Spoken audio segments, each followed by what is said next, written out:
Yeah, we are going to be having a stream about migration, but I guess we could go through a little bit of a recap of the past couple of days. After the KVK ended against 1093, there was an announcement 2 days before Kingsland closed by Will. We have a whole stream about that. We have a whole video about that, so I'm not going to read the announcement again, but essentially it was that the old leadership in 960 is going to be retiring, is going to be disbanding, which kind of means that 960 as a whole is disbanding as well. But yeah, so that was the craziness there was a craziness that ensued where it's like, okay, Will is retiring, all the leadership's retiring, there's going to be no leadership structure in 960.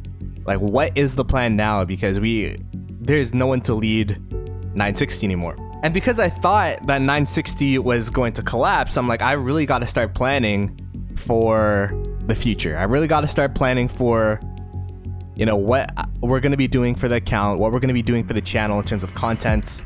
A couple Imperium Kingdoms actually reached out to me, and I was actually planning on going to a big Imperium Kingdom, you know, like one of the top kingdoms. It actually got to the point where I started doing interviews with a couple kingdoms I was really interested in.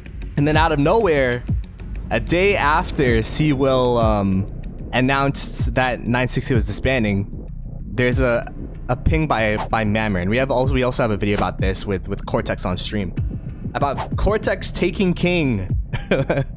And that was honestly like the biggest shock I think in 2025 for me. Oh my goodness. And Cortex stepped up to take king. That kind of like threw a whole wrench into the plan, because I'm like, all right, I'm already in talks with these really great kingdoms, and what used to be a linear choice of like leaving led us to, okay, now we have to make a decision. Do we leave or do we stay? And that leads us to this moment here. So the decision to leave or stay, I was weighing the pros and cons, right? If I leave, it'd be good content. I could stay in the big Imperium, be in those top seed KVKs that we've been in for the past 3 KVKs in 1960, where we fought against 2489 and 1846, where we fought against 1365, 2377, 1606, and then last KVK against 1093. We could stay in that bracket, have the streams, you know, all that kind of stuff. And then one thing that was leading me towards leaving was I already started the process with interviews. You know what I mean? Like, I already expressed interest. I was already like 1 foot out the door, and I didn't want to kind of waste people's time with these interviews, because like it was like an hour and a half interview with these different kingdoms. You know what I mean? But ultimately, the choice that I have made is that I will be staying in 1960. So I'm going to be staying in 1960 with the boys, with King Cortex and whatever Chiskel R4 was going around on Facebook. I'm gonna be staying in 1960, man. I mean, it's going to be a different challenge for sure, but I think it's going to be like it was really appealing to stay in the kingdom, I think. So the reasons I have for staying in 1960 is I still have good friends in the kingdom. Bro, my boy Cortex is king, you know what I mean? Like, we've literally been streaming together the past 2 KVKs. Even before that, he's been a friend on the channel. We've been in 2268 together. I'm not saying we go way back, but within the past year, he's definitely one of my closest friends in Rock. I feel like that's one of the main reasons why I want to stay, is because one of my boys is king. And the thing about being king of 960 is that it takes a lot of bravery to even step up. You know what I mean? There's going to be so much slander. There's going to be so much backlash. There's going to be so much expectations, exterior expectations, that, you know, I'm like, if I were him, I would want him to stay. And I'm like, you know what? Like, I'm here for the boy. It's going to be fun. We're going to be with some friends.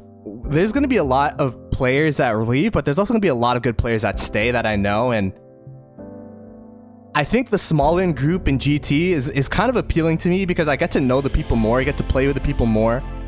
The past couple of KVKs, I'd go in VC, I wouldn't know like 90% of the call. I'm going to make it my mission to really get to know the members in GT that are here, and kind of get that old feeling of like, hey, these are my boys. These are not just my kingdom mates. These are my boys. And we're going to be playing KVKs together. Also, you guys might know I'm loyal to a fault. I was in 2268. Oh, let's look at that kingdom, by the way. Oh my goodness. I was in 2268 until, like, even after everyone left. I played like a CC'd KVK in 2268. You can see, like, I'll have a lot of accounts there still.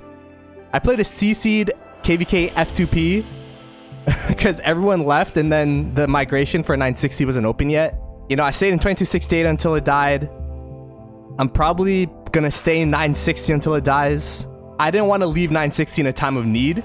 I wanted to give back to the kingdom and the people and the community that I've been a part of it for the past 3 KVKs. You know, they've taken care of me. I've made a ton of content on 960. I felt like if I left now, even though like it was a perfect time to leave, with the new chapter and new expectations, and this is not me dissing anyone that migrated out, because the kingdom right now is not the kingdom that they signed up for. It's not the kingdom that they migrated in for. But for me, the way that I look at it is like, okay, we had the fun for the 3 KVKs. We made a ton of content, and now like 960 kind of needs people to step up, needs people to stay, needs people to say, look, I'm down to be a foundational piece of this new step. And you know what? There were those people that were that in the previous iteration of 960, and they probably had to make the exact same choice after they lost against 1093. So I'm like, you know what? Let's pay it forward. Let's stay with the people that are staying and try to build something new. And then the third and final reason is it's a new challenge. I think the old 960, the thing that was tough about playing in old 960 was that there was not only external expectations, but there were these internal expectations of like, we have to be the best kingdom. We have to be performing the best. We have like, everything is all about being the best in the game. We had a town hall yesterday. I'm not going to spoil much, but I think the most appealing thing is that we're just going to be playing for fun.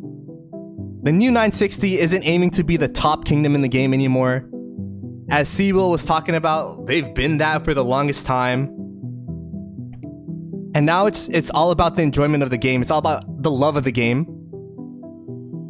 So that's what we're going to be doing. It doesn't mean that we're going to be like farmers or anything. It just means that with the players that we have, we're going to be trying to, you know, continue to be that GT standard, but that doesn't necessarily mean we're going to be the top kingdom in the game.